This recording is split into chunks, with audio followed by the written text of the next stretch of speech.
Hi friends, welcome to Lux கணிதம். இன்றைக்கி நம்ம என்ன தெரிஞ்சுக்க போகிறோம் அப்படின்னா, பயிற்சி 1.4 உள்ள எல்லா கணக்குகளும் பார்க்க போகிறோம். ஒரு கணக்காக பார்க்கலாம் ஒவ்வொரு வீடியோவில். இப்போ ஃபஸ்ட்டு கணக்கு பார்க்க போகிறோம். கீழே கொடுக்கப்பட்டுள்ள வரைபடங்கள் சார்பை குறிக்கின்றனவா என தீர்மானிக்கவும் அப்படின்னு சொல்லியிருக்காங்க. இந்த 4 ஃபிகர் கொடுத்துருக்காங்க இல்லையா, இதில் ஒன்று வந்து சார்பா இல்லையா அப்படின்றத நம்ம சொல்லணும். சரியா? விடைகளுக்கான காரணத்தையும் கொடுக்கவும் அப்படின்னு சொல்லியிருக்காங்க. இப்போது இந்த மாதிரி வரைபடம் கொடுத்தாங்க அப்படின்னா நம்மளுக்கு 2 சோதனை இருக்குது. ஒன்று குத்துக்கோட்டு சோதனை அல்லது கிடைமட்ட சோதனை, அதாவது வெர்டிக்கல் லைன் டெஸ்ட் அல்லது ஹரிசாண்டல் லைன் டெஸ்ட் அப்படின்னு 2 பார்த்துருக்கோம். இப்போ நம்ம என்ன பண்ண போகிறோம்னா, வெர்டிக்கல் லைனோ இல்லை ஹரிசாண்டல் லைனோ நம்ம ட்ரா பண்ணி பார்க்கலாம். நான் இப்போ வெர்டிக்கல் லைன் ட்ரா பண்ண போகிறேன். சரியா? வெர்டிக்கல் லைன் ஒன்று நீங்கள் ட்ரா பண்ணலாம். அப்படி இல்லை அப்படின்னா இங்கே வெர்டிக்கல் லைனாக இருக்கிறது, குத்துக்கோடாக இருக்கிறது ஒய்ஹெச். இந்த ஒய் ஆக்சிஸை பார்த்துமே நீங்கள் இந்த சம்மை செய்யலாம். சரியா? இப்போது நம்மளாக ஒரு வெர்டிக்கல் லைன் வரைகிறோம். ஒன்று லெஃப்ட்டு அல்லது ரைட்டு, ஏதோ ஒரு சைடு நம்ம வரையலாம். இப்போ வரையும் போது பார்த்தீங்க அப்படின்னா வளைவரைன்னு சொல்கிறது இந்த பிங்க் கலரில் கொடுத்துருக்காங்க இல்லையா, இதுதான் வளைவரை. சரியா? எக்ஸ்ஹெச் ஒய்ஹெச் தவிர நம்மளாக ஒரு ஃபிகர் ட்ரா பண்ணுவோம்ல, அதுதான் வளைவரை. இப்போ இங்கே பார்த்தீங்க அப்படின்னா நான் போட்டிருக்க இந்த வெர்டிக்கல் லைன், அதாவது குத்துக்கோடு, இந்த வளைவரையை பிக்யூ அப்படின்ற 2 இடத்துல கட் பண்ணுது. நம்ம என்ன படிச்சிருக்கோம் அப்படின்னா, குத்துக்கோட்டு சோதனைனா என்னன்னா அது வளைவரையை ஒரு இடத்துல கட் பண்ணால் தான் அது சார்பு, இல்லைன்னா அது சார்பு கிடையாதுன்னு படிச்சிருக்கோம்.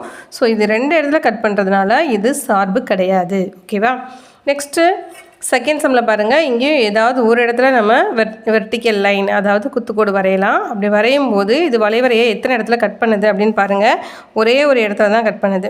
ஸோ இது பீன்ற ஒரே ஒரு இடத்துல கட் பண்ணுறதுனால இது நம்ம என்ன சொல்லலாம் அப்படின்னா சார்புன்னு சொல்லலாம். ஸோ இது வந்து சார்பு. அடுத்த தேர்ட் ஒன், இதுக்கும் நம்ம ட்ரா பண்ணலாம். இப்போ இது பாருங்கள், வளைவரை எத்தனை இடத்துல கட் பண்ணுதுன்னு பி கியூ ஆர் அப்படின்ற 3 இடத்துல கட் பண்ணுது. நம்ம என்ன சொல்லியிருக்கோன்னா ஒரே ஒரு இடத்துல கட் பண்ணால் தான் அது சார்பு, 2 அல்லது அதை விட அதிகமாக கட் பண்ணால் அது சார்பு கிடையாதுன்னு சொல்லியிருக்கோம். ஸோ இதுவும் சார்பு கிடையாது. ஃபோர்த் ஒன், நம்ம குத்துக்கோடு வரையலாம். இது வளைவரையை ஒரே ஒரு இடத்துல தான் கட் பண்ணுது. ஸோ ஒரு இடத்துல கட் பண்ணுறதுனால இதுவும் சார்பு அப்படின்னு சொல்லலாம். சரியா? இதை வந்து நம்ம எழுதி காமிக்கணும். சரியா? ஃபர்ஸ்ட் ஒன் பாருங்கள், குத்துக்கோடு வளைவரையை பிக்யூ என்ற 2 இடங்களில் வெட்டுகிறது, எனவே இது சார்பை குறிக்கிறது. செகண்ட் ஒன், குத்துக்கோடு வளைவரையை அதிகபட்சமாக பி என்ற ஒரே ஒரு புள்ளியில் வெட்டுகிறது, எனவே இது சார்பை குறிக்கும். ஒரு இடத்துல கட் பண்ணுறதுனால அது சார்பு. குத்துக்கோடு வளைவரையை PQR என்ற 3 இடங்களில் வெட்டுகிறது, எனவே இது சார்பை குறிக்காது.